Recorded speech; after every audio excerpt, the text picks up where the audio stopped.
वस्तु कहीं ढूंढे कहीं, कहमित आवे हाथ, कहे कबीर भेदी लियो, पल में देत लखात। भाई चीज कहीं हो, हम गलत तरीके से ढूंढे तो कैसे मिल सकती है। बाजी लोग मेरे पास आते हैं, आकर कहते हैं गुरुजी हम ध्यान में बैठते हैं कुछ मिलता नहीं है। आज इस पर बात होगी कि ध्यान में बैठने का मकसद क्या है। आखिर शास्त्रों में भी आ रहा है, सुध कर हंसा अपने देश। प्रश्न ये उठा, नैन बिन पेखिया, नैन बिन पेखिया, सूरत से देखिया। अब सवाल उठा, हम ध्यान में बैठ क्यों रहे हैं? ध्यान में बैठने का मकसद क्या है?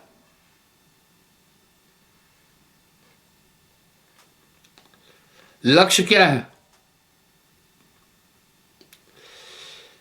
ध्यान में बैठने का मात्र एक लक्ष्य है,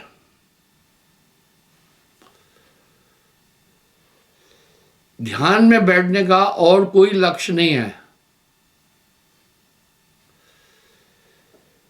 ध्यान में बैठने का एक लक्ष्य है कि हम अपने अंदर आत्मा को और परमात्मा को या उस शक्ति को देखें। इसके अलावा ध्यान करने का और कोई लक्ष्य नहीं है। क्यों? हम उस परमात्मा को इन कर्म ज्ञान इंद्रियों और सूक्ष्म इंद्रियों से देख ही नहीं सकते। ध्यान में बैठने का लक्ष्य है हम अपनी आत्मा को और परमात्मा को देखें। अब पहली बात यहां ये उठ रही है, मैंने बैठते ही कहा वस्तु कहीं ढूंढे कहीं, कहमित आवे हाथ। भाई चीज कहीं हो और कहीं हम ढूंढे कैसे मिलेगी? है कहां परमात्मा? कस्तूरी कुंडल बसे, मृग खोजे बनवाए, ऐसे घटघट साइयां मूरख जानत ना है। परमात्मा तो अंदर में ही है। प्रमाण, जितने भी धर्मशास्त्र हैं, ग्रंथ है, मुनि मुनीश है, योगी तपस्वी है, एक स्वर में उन्होंने ये बात कही है कि आत्मा में ही परमात्मा है। कस्तूरी कुंडल बसे, मृग खोजे बनवाए, ऐसे घटघट साइयां मूरख जानत ना है। अपने में है।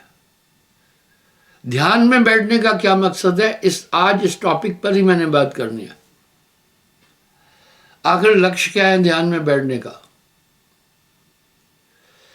साहब साफ साफ इशारा कर रहे, समझ पड़े जब ध्यान धरे। वाह, समझ पड़े जब ध्यान धरे। दूसरा कह रहे हैं सूरत से देख सखी वह देश। इसका मतलब हम ध्यान से ही देख सकते हैं। यही उल्लेख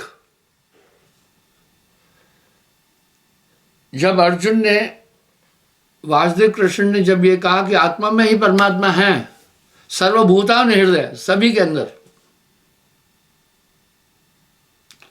हे भरत श्रेष्ठ, अर्जुन, सभी के अंदर में परमात्मा का समरूप से निवास है। विडंबना, अर्जुन ने कहा हे भगवान फिर दिखता क्यों नहीं है, सब बेवकूफ है क्या? बोला हे अर्जुन, हम उन्हें कर्म ज्ञान इंद्रियों से नहीं देख सकते हैं,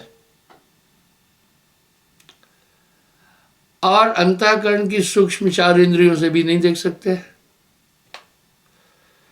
अब हम देखते हैं ये क्या है, यानी वो इंद्रियातीत भी है, व्योमातीत है, शब्दातीत है। हमारे शरीर में क्रियाकलाप कर्म करने के 14 संसाधन हैं। 5 कर्मेंद्रियां, 5 ज्ञानेंद्रियां, 4 अंतःकरण की इंद्रियां। हर आदमी इन्हीं 14 इंद्रियों से इसको कार्य करते हैं। 5 कर्मेंद्रियां हैं। पहला पांव, वो सिर्फ चलते हैं, ज्ञान नहीं है। दूसरा मल द्वार, वो मल उत्सर्जन करता है, बाकी कुछ नहीं करता। तीसरा शिशन इंद्री, मूत्र और उत्सर्जन करता है, सृष्टि चलाता है, ज्ञान नहीं है। 5वां हाथ, देखिए हम हाथों से बहुत काम करते हैं, ये कर्म इंद्रिय, ज्ञान नहीं है। अगर भाई ब्रेन ने आदेश दिया कि नंद किशोर को नमस्कार करो, तो ये हाथ यूं हो जाएंगे। ब्रेन ने अगर आदेश दिया नंद किशोर को खींच के एक तमाचा मारो, तो ये तमाचा मार देंगे। इनके पास अकल फकल कुछ नहीं है। इनको ऑपरेट करती है सूक्ष्म इंद्रियां। इस तरह 5 और ज्ञानेंद्रियां हैं। उनको ज्ञानेंद्रियां क्यों कहते हैं वो भी सुने। ये 5 ज्ञानेंद्रियां भी है। ज्ञानेंद्रियां क्या कर रही है? ज्ञानेंद्रिय प्रथम है चक्षु, यही बताती है ये माँ है, ये बाप है, ये भाई है, ये फलाना है, ये सब चीज बताती है, काम कर रही है। ये दिगर बात है, इनको कौन चला रहा है आदमी नहीं समझ पा रहा है। दूसरी है ज्ञानेंद्रिय कान, मैं जो बोल रहा हूं आप सुन रहे, समझ भी रहे। तीसरा है बुद्धि, मैं जो बोलता जा रहा हूं कान सुन रहे हैं, लेकिन बुद्धि उसका विश्लेषण दे रही है। चौथी ज्ञानेंद्रिय है मुख, मुंह कर्मेंद्रिय भी है, ज्ञानेंद्रिय भी है। 5वां ज्ञानेंद्रिय है त्वचा, स्किन। उदाहरण के लिए अगर पानी गर्म है तो आपको आंख भी नहीं बता सकती है ठंडा है या गर्म है, आपको कान भी नहीं बता सकते, आपको नाक भी नहीं बता सकते, आप हाथ डालते हैं, यानी स्किन, ये ज्ञानेंद्रिय है। शीतोष्ण का ज्ञान देती है। 5वां ज्ञानेंद्रिय है मुख, वो खाने की क्रिया भी करता है, स्वाद भी लेता है, अनुभव कराता है खट्टे मीठे का। ये कर्मेंद्रिय भी है, ज्ञानेंद्रिय भी है। इस तरह ये 10 इंद्रियां हैं। इसके बाद और ये लगभग सबके पास है सिवाय चींटी के। चींटी को आंख नहीं होती है, उसकी सिंगरण शक्ति है, उसी से चलती है। अंतःकरण की 4 इंद्रियां हैं। और पहला मन, देखो मन नहीं दिख रहा है, इसको सूक्ष्म इंद्रिय कहते हैं। इसका क्या काम है? इच्छा करता है। दूसरा है बुद्धि, बुद्धि भी नहीं दिख रही है, इसका काम है मन की इच्छा पर फैसला करना कि ये ठीक है या नहीं है। उदाहरण के लिए आप कुएं की मंडेर पर खड़े हुए, मन कहता है कूदें, बुद्धि कहती है नहीं डूब जाओगे, मर जाओगे। बुद्धि निर्णय देती है।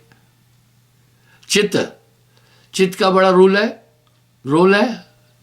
इसी चित्त से पहचान रहे हो ये मेरी माँ है, ये मेरी बेटी है, ये मेरी बहन है, ये मेरी पत्नी है। चौथा अहंकार, इससे हम क्रिया करते हैं, उठना बैठना सुनना, इंद्रियों का संचालन, ये 14 इंद्रिय है। वासुदेव कृष्ण ने अर्जुन से साफ कहा, हे अर्जुन, वो परमात्मा अभौतिक है। हमारी ये कर्म ज्ञान इंद्रियां सिर्फ भौतिक पदार्थों का अनुभव कर सकती है। भौतिक पदार्थ क्या है? जल, अग्नि, पृथ्वी, वायु, आकाश। और वो बाकी नहीं अनुभव कर सकते, इनके पास सिस्टम यही है। इसलिए वो परमातीत, परम पुरुष, वो परम सत्ता इंद्रियातीत है, यानी इंद्रियों से नहीं समझ में आएगा। शब्दातीत है, वाणी से भी नहीं समझा सकते। अनिर्वचनीय है, उसका वर्णन नहीं कर सकते, क्योंकि हमारी कर्म ज्ञान इंद्रियां 14 इंद्रियां सिर्फ भौतिक पदार्थों का वर्णन कर सकती है। बस ये वर्णन कर सकती है, हमारा मुख, हमारी आंखें इसका पहचान कर सकती है। ये स्त्री है, ये पुरुष है, ये कुत्ता है, ये बिल्ला है, ये इंसान है, जानवर है, इनका इतना ही काम है। ये भौतिक भी देख सकती है, परमात्मा इंद्रियातीत है, इसलिए ये कर्म ज्ञान इंद्रियां ईश्वर को देखने में सक्षम नहीं है। तो अर्जुन ने कहा फिर कैसे जाने? आप ध्यान से सुनना मेरी बात। कहा, हे भगवान, ले देकर हमारे पास क्रियाकलाप करने की यही साधन है। अब इंसान को कहे उड़ जाओ तो नहीं उड़ सकता है, उसके पास उड़ने का साधन नहीं है। उड़ने का क्या साधन है भैया?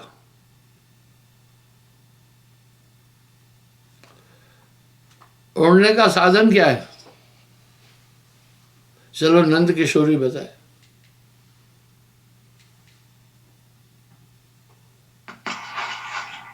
सर के पंख। हाँ भाई, पंख है नहीं तो नहीं उड़ सकते। इतना अकलमंद आदमी उड़ नहीं सकता। बैठिए। तो अर्जुन ने भी यही वासुदेव कृष्ण से कहा, भगवान ले देकर हमारे पास यही 14 चीजें हैं, 5 कर्मेंद्रियां, 5 ज्ञानेंद्रियां, अंतःकरण की 4 इंद्रियां, हम भगवान प्रभु को कैसे देखें? आप ध्यान से बात सुनना। बोला, हे अर्जुन, उसको दिव्य दृष्टि से जाना जा सकता है। इसका मतलब हमारे पास एक और भी आंख है। मैंने बड़े बड़े आचार्यों से पूछा, वेदाचार्यों से पूछा, दिव्य दृष्टि कहाँ है? कोई कहता है यहाँ है, कोई कहता है यहाँ है। भाइयों बहनों, आज विज्ञान चरम पर है। रोम से 1000 गुना बारीक कोशिकाएं भी वो माइक्रोस्कोप पर देख लेते हैं। ऐसा ऐसा विज्ञान है, रात में इंफ्रारेड सिस्टम का सृजन करके दिन की तरह भी देख लेते हैं।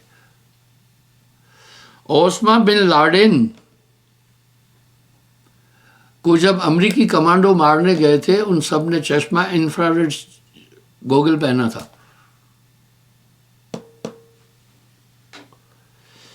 उनमें एक सिस्टम था इंफ्रारेड चश्मों में, रात में भी क्लियर दिखेगा। और उनके हेलमेट में कैमरे भी लगे हुए थे। इधर ऑपरेशन हो रहा था, उधर वार रूम में बराक ओबामा पूरा देख रहा था अमेरिका में। बात सोच लो। जब ओस्मा बिन लाडेन पर हमला चल रहा था, ये वार रूम में अमेरिका में बैठकर वहां का रक्षा मंत्री, वहां के और CIA का अध्यक्ष, बाकी सब देख रहे थे। सोचो, एटमाबाद में हो रहा था ऑपरेशन और वहां देख रहे थे। और अमेरिकी कमांडो ने जो चश्मा पहना था, उससे रात में भी दिन की तरह दिखता है। तो उन्होंने कभी का नहीं ढूंढ लेना था। उन्होंने दिव्य दृष्टि कभी की ढूंढ लेना था। देखो, इनके हेलमेट में भी कैमरा है, जो चश्मे पहने सब इंफ्रारेड सिस्टम है। ऐसा ही इंफ्रारेड सिस्टम में दिखेगा। ये दूरबीनें हमने भी इस्तेमाल की है फौज में, बॉर्डर पर, ताकि रात में इन्फिल्ट्रेशन करे कोई आतंकवादी तो हम देख लेते थे। तो भाई, जब इतना विज्ञान पीक पर है तो वैज्ञानिकों ने वो आंख भी देख लेनी थी। मेरे भाइयों बहनों, लोग कथा कहानियों को द्वारा बस बात खत्म कर देते हैं, मूल पर कोई नहीं आ रहा है। ये दिव्य दृष्टि कहाँ है? अब यहां सवाल आया कि हे अर्जुन, हम उस परमात्म सत्ता को दिव्य दृष्टि से देख सकते हैं। दिव्य दृष्टि कहां है? आपके ध्यान में है। इसी ध्यान को सुरत कहते हैं। हमारी उपासना और ध्यान की पद्धति है सुरत योग। सुरत ध्यान को कहते हैं, योग कहते हैं उसको इकट्ठा करना। अब यहां साहब एक बात साफ साफ कह रहे हैं, सुरत से देख सखी वह देश, यानी हम अंदर की दुनिया उस दिव्य दृष्टि से देख सकते हैं। वो दिव्य दृष्टि हमारे ध्यान में है। आप समझ लेना ये बात। फिजूल ध्यान में बैठ करके आप कुछ सोच रहे हैं तो फिर ये ध्यान नहीं है। यहां साहब बोल रहे हैं माला तो कर में फिरे। भाई माला तो कर में फिरे, कर हाथ को कहते हैं। जीभ फिरे मुख माए, जीभ तो मुंह में घूम रही। मनवा तो दस दस फिरे, ये भी समझना है। आगे क्या कह रहे हैं? तन थिर, मन थिर, वचन थिर, सुरत निरत थिर होए। कहे कबीर उस पल्क को कल्प न पावे कोई। अब ध्यान की पद्धति समझना आप। ध्यान धर देखिया, यानी आप ध्यान से ही देखेंगे। मैं अपनी इस बात को स्थापित कर रहा हूं, प्रमाणित कर रहा हूं। ध्यान ही वेद शास्त्र कहते हैं, ध्यान ही संत बखाना। जितने भी धर्म और उपासना पद्धतियां हैं वो सभी ध्यान करते हैं परमात्मा का। वाह! अब ध्यान कैसे किया जाए ये भी समझना है, किसका किया जाए। ध्यान ही वेद शास्त्र कहते हैं, ध्यान ही संत बखाना। अब ध्यान क्या करें? आपके ध्यान में ही आंख है। अब वो आंख कहां गई? अभी वो आंख इन आंखों को चलाने में लगी हुई है। अब यहां फिर पुष्टि कर रहा हूं, बिन पैर चले, बिन कान सुने, बिन हाथ हजारों काज करे। इस बात की पुष्टि फिर वासुदेव कृष्ण फिर कर रहे हैं। हे अर्जुन, इस आत्मा के पैर नहीं है पर सभी दिशाओं से चल सकती है। हे अर्जुन, इस आत्मा के मुंह नहीं है, सभी दिशाओं से बोल सकती है। अर्जुन, इस आत्मा की स्थूल आंखें नहीं है, सभी दिशाओं से देख सकती है। आत्मा के स्थूल हाथ नहीं है पर सभी दिशाओं से काम कर सकती है। कमाल है कि नहीं? ये सूरत को नॉर्मल नहीं समझना। लोग यही नहीं समझ पाए। आगे साहब कह रहे जो कुछ है वो सूरत ही है। वाह! इतनी सरल और सहज वाणी में साहब बोल रहे हैं जो कुछ है वो सूरत है। उदाहरण सामने है। आप मुझे सुन रहे हैं, आप मुझे देख भी रहे हैं, आप मुझे समझ भी रहे हैं, आप मेरी पूरी बॉडी की एक्टिविटी भी देख रहे हैं। आपका ध्यान चला जाए तो कुछ नहीं होगा। फिर मैं क्या बोला समझ में नहीं आया। वही दिव्य दृष्टि इस समय शरीर को चला रही है। अब ये दिव्य दृष्टि कहां है? इंद्रियों में बट गई है और मन इसको काम कर रहा है, दुनिया में घुमा रहा है 24 घंटे। साहब के शब्द तुकबंदी नहीं है। साहब के शब्दों में वजन है। सूरत फंसी संसार में, ताते पड़ गए दूर। सूरत बांध स्थिर करो, आठों पहलू जोड़। अब साहब क्या कह रहे हैं? सूरत फंसी संसार में, ये दुनिया में घूम रही है। ध्यान धर देखिया, नैन बिन पेखिया। साहब कह रहे हैं अंदर की दुनिया आंखों के बिना देखी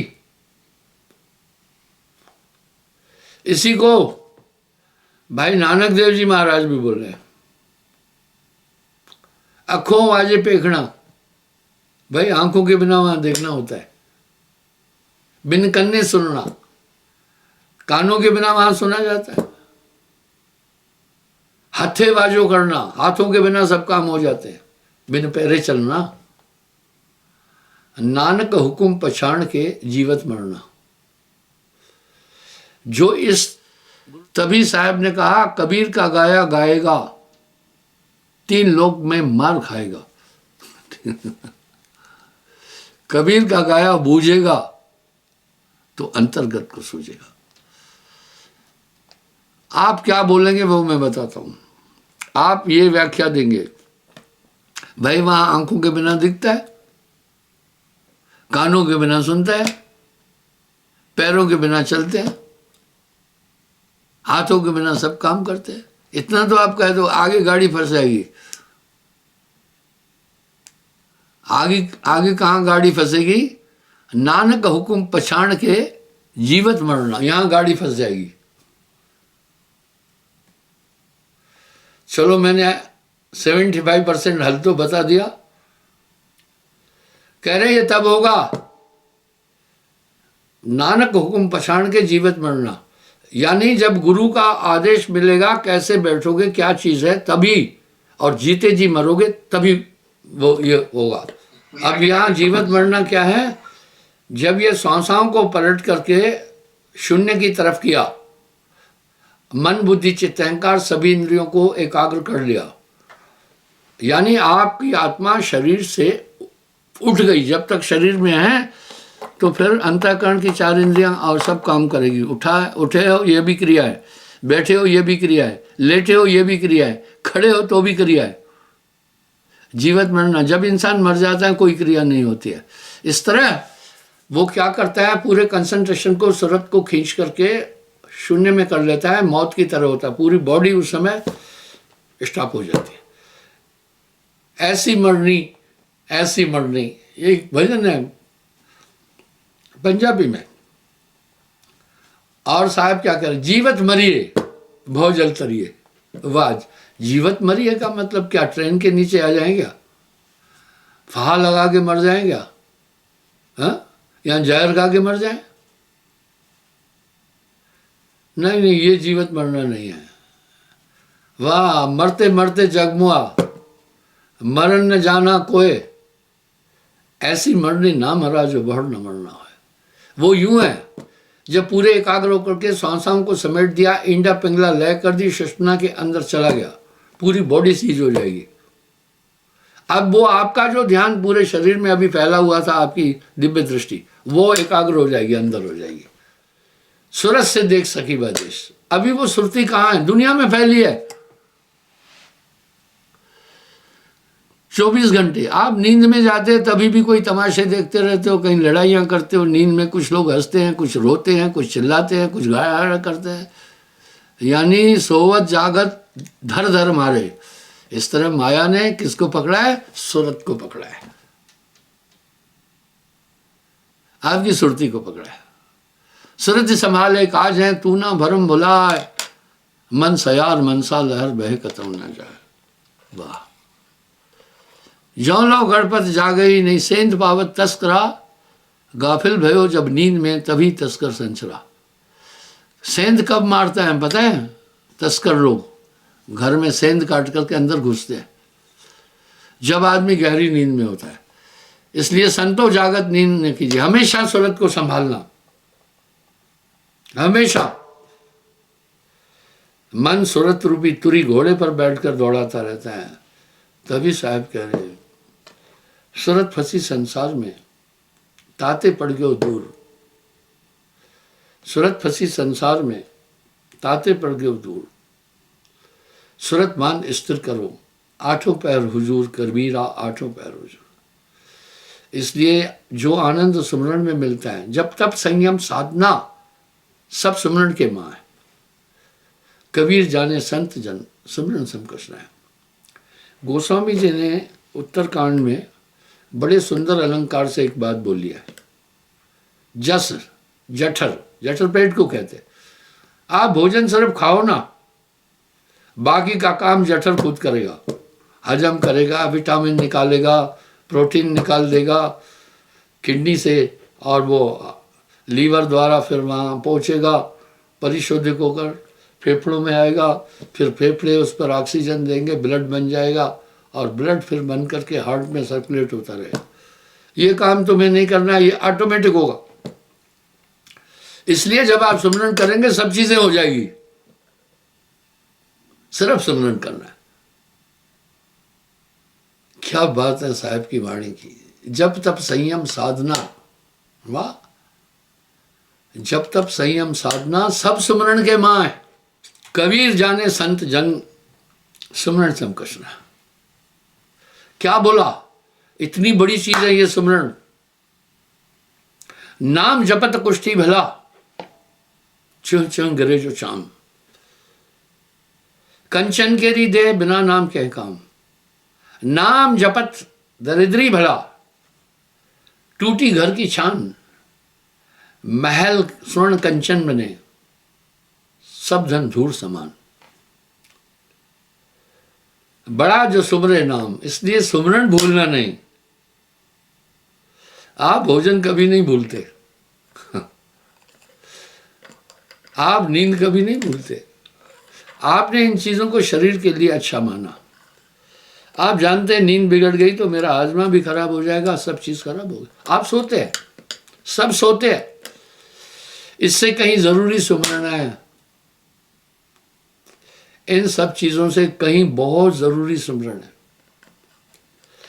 साहब का ये दोहा बड़ी प्रेरणा देता है। सुमरन से सुख होत है, सुमरन से दुख जाए। कहे कबीर सुमरन किए, साईं माया समाया। साहब